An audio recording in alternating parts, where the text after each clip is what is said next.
నమస్తే, నేను మీ తేజ. పాస్టర్ అభినయ్ దర్శన్ పాడేరు నియోజకవర్గంలో అతని పైన ఏదైతే దాడి జరిగిందో ఆ దాడి ఎవరు చేశారనేది ఆంధ్రప్రదేశ్ పోలీసులు బయట పెట్టారు.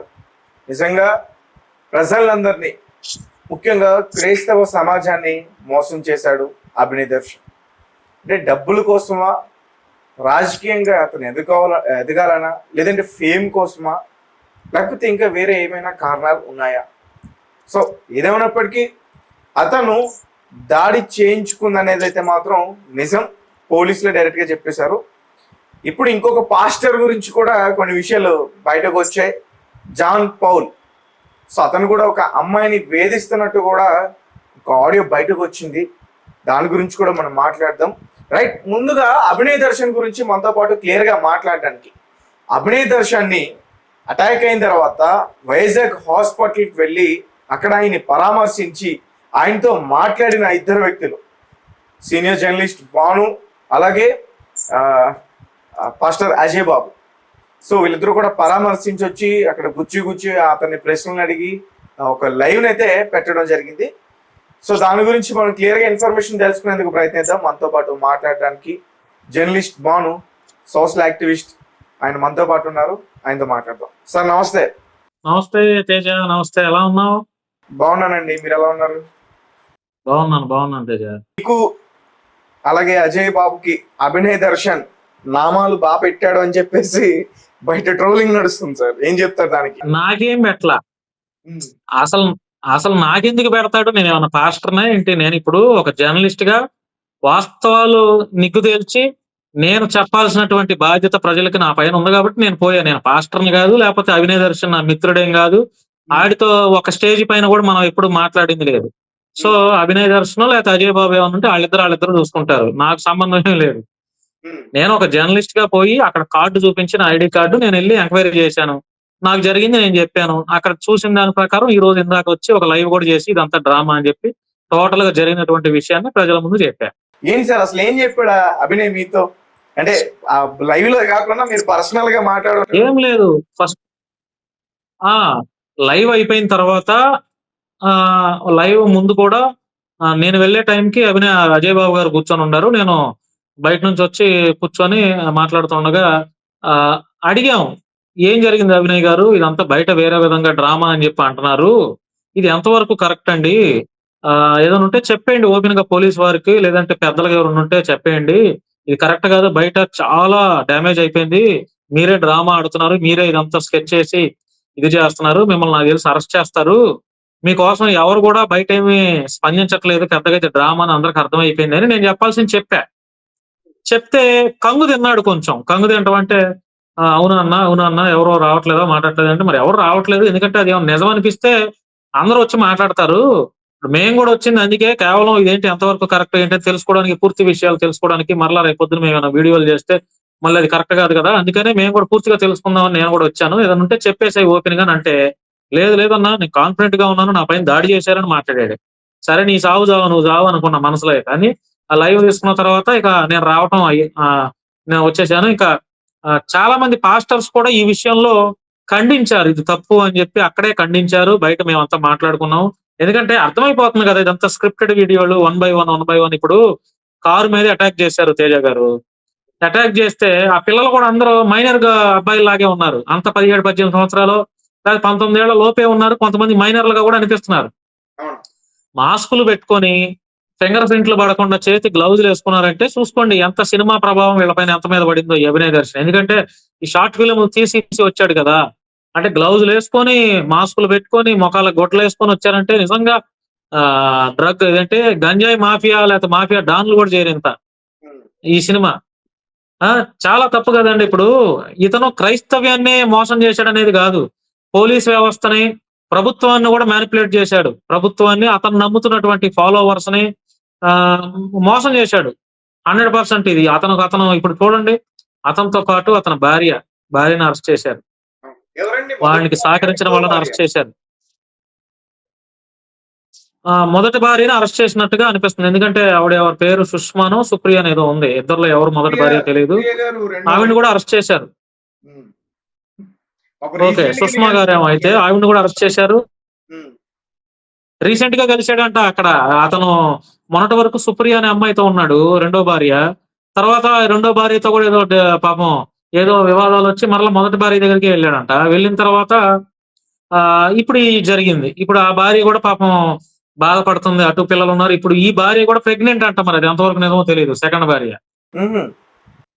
ఓకే, ఇంకా ఆ, ఇప్పుడు ఇంకేమైనా మీరు కూడా విషయాలు? ఇప్పుడు ఒక దాడి జరిగితే అది దాడి కరెక్ట్ కాదు కానీ మీరు కూడా సమర్థించారు కదా. అందరూ అన్ని ఛానళ్ళు ఎట్లయితే వేశారో మీరు రెడ్ టీవీలో కూడా అది దాడి తప్పని, అది జరిగినప్పుడు ఎట్లా అయితే మాట్లాడారో ఇది తప్పన్నప్పుడు మీరు కూడా మళ్ళీ దాన్ని ఎక్స్పోజ్ చేస్తున్నారు కదా. సో అది చూడగానే ఎవరికైనా అయ్యో పాపమో, లేదంటే బ్లడ్ చూడగానే నిజంగానే కొట్టారేమో అని అనుకుంటారు. ఎవరైనా స్పందిస్తారు కదా ఫస్ట్. ఉమ్, మేము అలాగే సో అనుకున్నాం. మీరు కూడా అలాగే మేము ఎలా చేశారు. అనుకున్నాం మరలా అంటే, ఇప్పుడు తప్పన్నప్పుడు మేము దాన్ని కూడా ఎందుకు చూపించే ప్రయత్నం చేసామంటే, అరే ఈ పాస్టర్ గతంలో కొన్ని వ్యాఖ్యలు చేశాడు ఇట్లా అని చెప్పేసి అన్నాడు, రాజకీయంగా ఎట్లా మాట్లాడుతుండో, ఏదేమైనప్పటికీ ఇంత పకడ్బందీగా ప్లాన్ చేసి దాడి చేయడం అనేది తప్పు, చూపించాలి అని చెప్పేసి మేము చూపించే ప్రయత్నం చేశాను. కానీ సో అంటే ఇతను అనుకోం కదా ఇతను ఇలా చేశాడని. ప్లానింగ్ ప్రకారం నిజంగా ఇతను చేసిన పని వల్ల ఆంధ్రప్రదేశ్ పోలీసులు కనుక కొంచెం ఆలస్యం చేస్తే రెండు మతాల మధ్య తీవ్ర స్థాయిలో గొడవలు జరిగి చాలా పెద్ద ఎత్తున గొడవలు జరిగే ఛాన్స్ ఉందండి. కొట్లాట జరిగేది నిజంగా ఇతను చేసిన పని వల్ల. మీరేం చెప్తారు? అంటే అంటే ఇక్కడ క్రైస్తవులు లేదా క్రైస్తవ పాస్టర్లు కూడా కొంత ఆలోచన చేస్తారండి. ఏంటంటే ఒక విషయం జరగగానే అందులో వాస్తవాలేంటి, నిజమేంటి నిర్ధారణ చేసుకొని మాట్లాడతారు. ఇప్పుడు అంత జరిగింది, పాస్టర్లు ఎవరు కూడా రోడ్డెక్కి లేకపోతే ధర్నాలు, నిరసనలు, లేకపోతే సోషల్ మీడియాలో ఇదంతా ఎవరు అంత హల్చల్ ఏం చేయలే. కాకపోతే నిజమేనేమోనని చెప్పి కొంత పోస్టులు పెట్టారు. తప్పని తెలుసుకున్న తర్వాత మరలా పోస్టులు డిలీట్ చేసేశారు. ఇప్పుడు హర్ష్ కుమార్ గారు మాజీ ఎంపీ, ఆయన కూడా పెట్టారు. ఐఏఎస్ విజయ్ కుమార్ గారు, ఆయన కూడా పెట్టారు. తర్వాత మీ తెలంగాణలో మీడియా ఛానల్స్ అన్ని కూడా ఈ తప్పు, దాడి చేయటం కరెక్ట్ కాదని మాట్లాడారు. సో అది చూడగానే ఆ వాతావరణం, ఇప్పుడు ఏదైనా పోలీసు వారు విచారణలో కదా తేలేది నిజాలు. ఇప్పుడు మేము వెళ్ళి చెప్పాం, మేము వెళ్ళి అడిగాం. ఒక మీడియా పర్సన్ గా నేను కూడా అడిగినప్పుడు తప్పు ఇదంతా ఏం లేదని కాన్ఫిడెంట్ గా చెప్పాడు.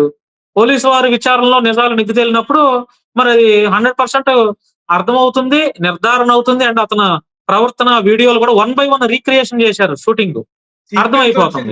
సీక్వెన్స్ లో ఆ, అంటే షార్ట్ బై షార్ట్ ఇక్కడ పడుకున్నట్టు ఇక్కడ. తర్వాత మళ్ళీ ఇప్పుడు ప్రజలు తప్పు చేసినోడు ఎంత వచ్చి కాళ్ళు చేతులు రుద్దుతూ ఏదో అతను ఒళ్ళో పెట్టుకుని సినిమాలో పెట్టుకుంటారు కదా ఆస్కర్ లెవెల్ అసలు. పాపం ఆ గిరిజనులు అమాయకులు, తేజ.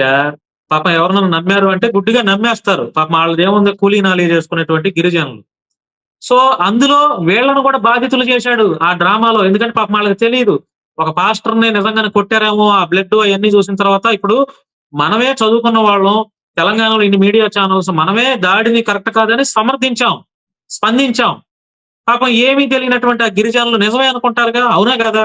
సో ఇందులో వాడు వాళ్ళను కూడా బాధితులుగా చేర్చాడు ఆ ఊరి గ్రామస్తుల్ని. పాపం వాళ్ళేమో ఏడుపుతా పెడబొబ్బులు పెట్టి అయ్యో పాపం అయ్యగారిని కొట్టేశారు, తిట్టేశారు అని వాళ్ళు కారు పిలిపించి, కారులో ఎంత డ్రామా అవసరమా వాడికి?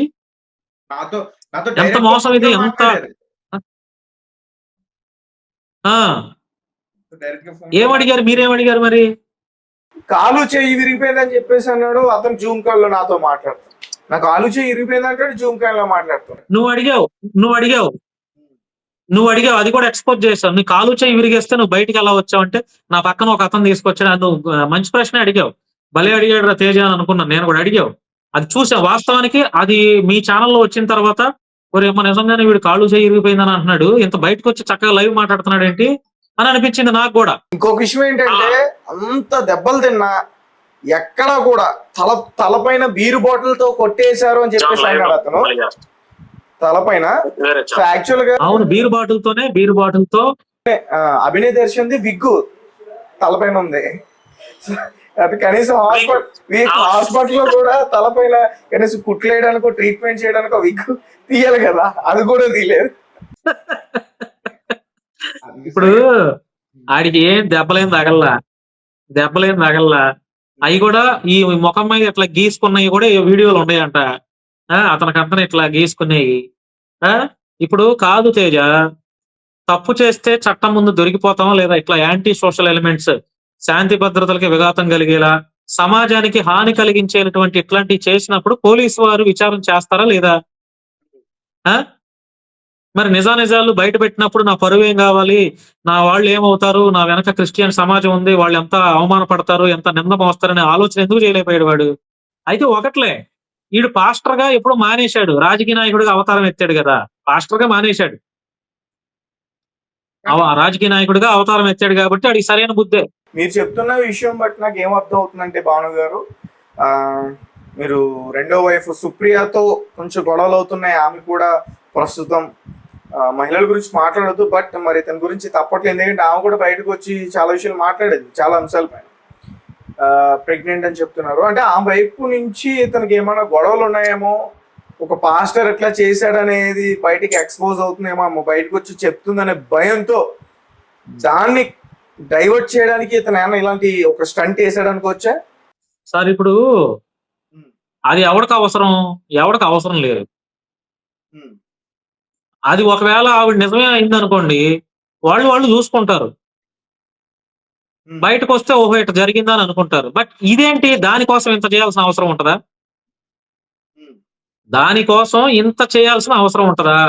ఇంత అవసరం ఎందుకు? ఎందుకు మ్యానిపులేట్ చేశాడు? ఇంత ప్రజలను ఎందుకు మోసం చేశాడు? క్రైస్తవ్యాన్ని ఎందుకు మోసం చేశాడు? పోలీస్ వ్యవస్థను ఎందుకు తప్పుపట్టి మోసంలా చేశాడు? తర్వాత ప్రభుత్వాన్ని ఎందుకు నిందించాడు? చెప్పండి. తప్పు కదా వ్యవస్థలని ఇట్లా. అంటే మరి క్రైస్తవ సమాజం అసలు ఏ రకంగా అతని పైన యాక్షన్ తీసుకోవాలంటారు?